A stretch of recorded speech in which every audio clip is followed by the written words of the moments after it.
Because, sino ba seryoso sa isang Herlin Budol? Hello! Hindi siya kaseryoso-seryoso. At narito na po tayo sa Talay Showbiz Edition. Ito si Alwin Ignacio, ang diva that you love, kasama aking kaibigang kumaring Ultra Maldita. Hi, this is Alex Brosas. This is the TNT Show at imagine nyo sa Medium Chika. Ayan, papasikitan na lang, lalo pang malalagdagan ng kasikatan ni Herlin Budol na merong laban-laban, bawi-bawi episode sa kanyang karera. Sis, anong makasabi mo na ito raw si Herlin Budol, hindi naman pala totoo ang titigilan sa kanyang pageantry quest. Tuloy na tuloy pa rin ito at itinanggi niya ata sa isang panayam kay Kuya Kim Atienza ang pangyayaring ito. What can you say, Mare? I'm not surprised. You're not surprised because? Because? Sino ba seryoso sa isang Herlin Budol? Hello! Hindi siya kaseryoso-seryoso. When she opens her mouth, hindi ako naniniwala.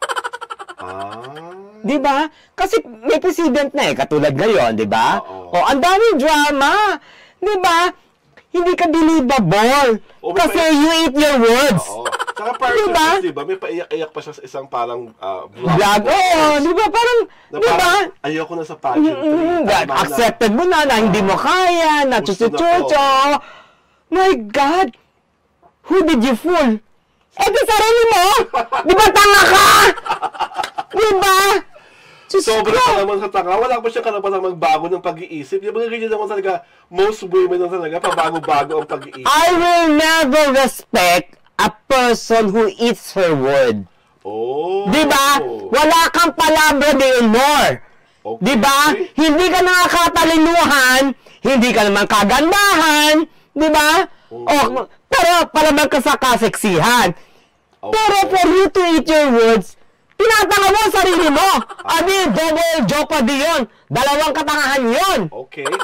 Pero alam mo, Mare, kahit dalawa-dalawa ang kanyang katangahan, may fan talaga si Herlin Budol. Bakit? Ang kanyang show na Magandang Dilag, extended. May season 2 ito at ito ang nakakaloka. Kinabog niya ang show ni Jillian Ward. Basta uungusan raw ito sa ratings. What can you say about this development, Mare? I'm not surprised. You're not surprised? Alam mo kung bakit? Bakit? Kakabugin niya. Kasi bababa naman ang rating So, konting taas lang, kabog na. Gaga! Loka-loka ka ba? Uy, mga taas ang video. Naku, excuse me, no? Bakit nasa 30 ba? Wala naman, di ba? Afternoon show. Hindi! Hindi! Single digit lang yung mga yan. Kaya, kinabog? Ganun na nga So, kabog na yun? Kung mga 20% ang difference, maniniwala ako. Oh my God! Excuse me, no? Hindi makakatuhanan na talagang kinabog ng show niya. No, hindi ang tipo ng show niyang kakabog. Ang show niya, ubod ng pangit. Walang kasing pangit.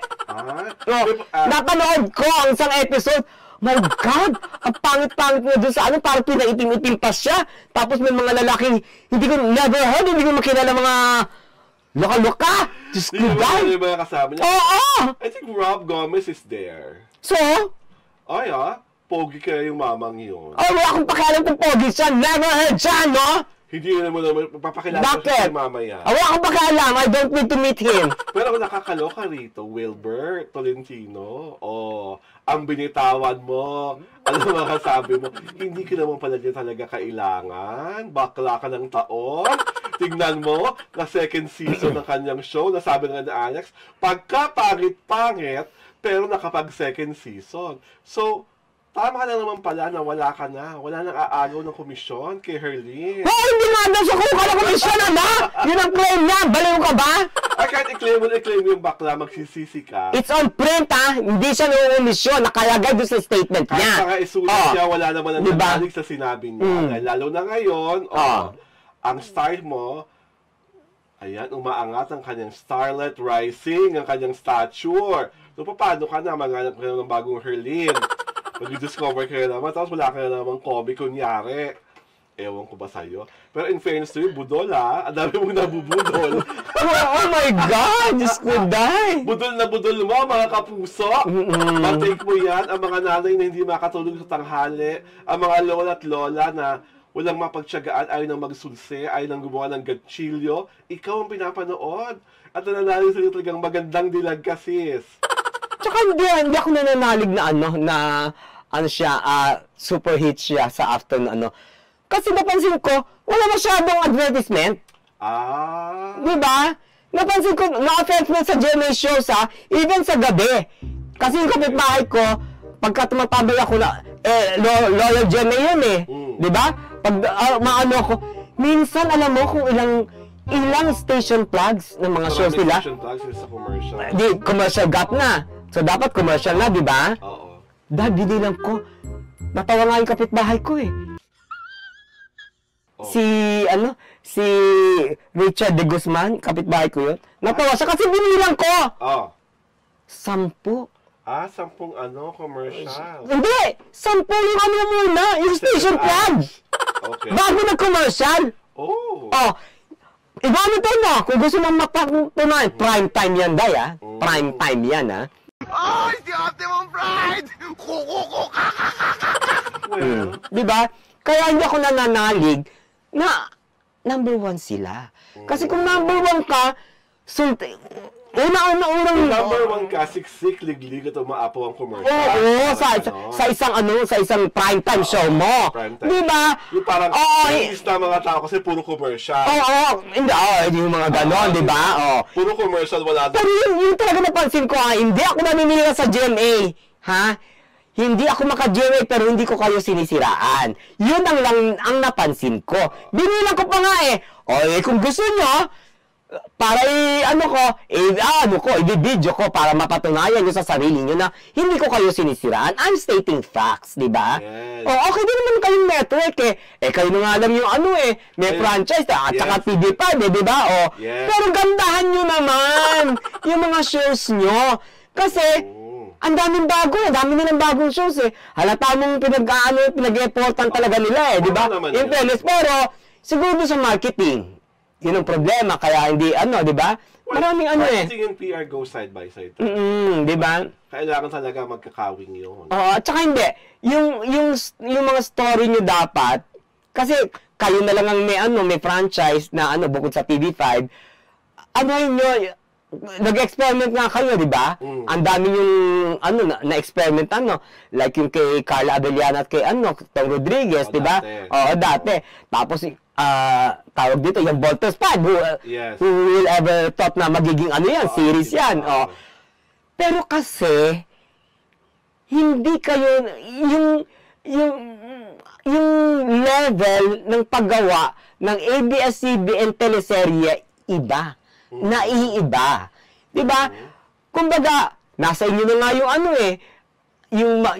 ang pinakamaganda sa kanila, yung kay Jody Santa Maria. Unbreak My Heart. Tsaka kay, bardagulan din ng acting, diba?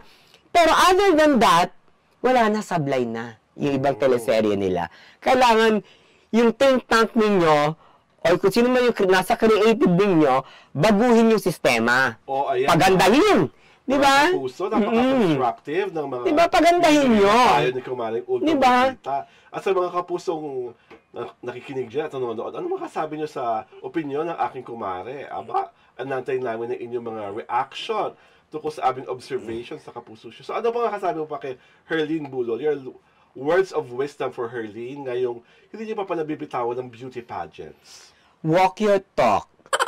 Kung hindi mo ko naintindihan, manahimik ka na lang.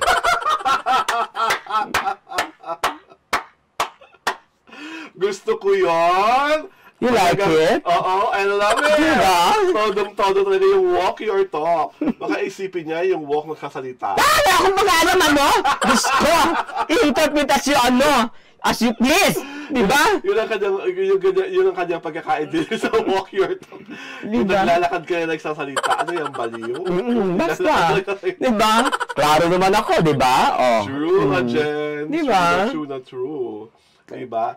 Well, on that note, ito po si Alwin Ignacio, the diva that you love. And this is Alex Brosas. Ang aking kumaring Ultra Marlita, ito ang Taray na Talakayan Showbiz Edition, the TNT Show.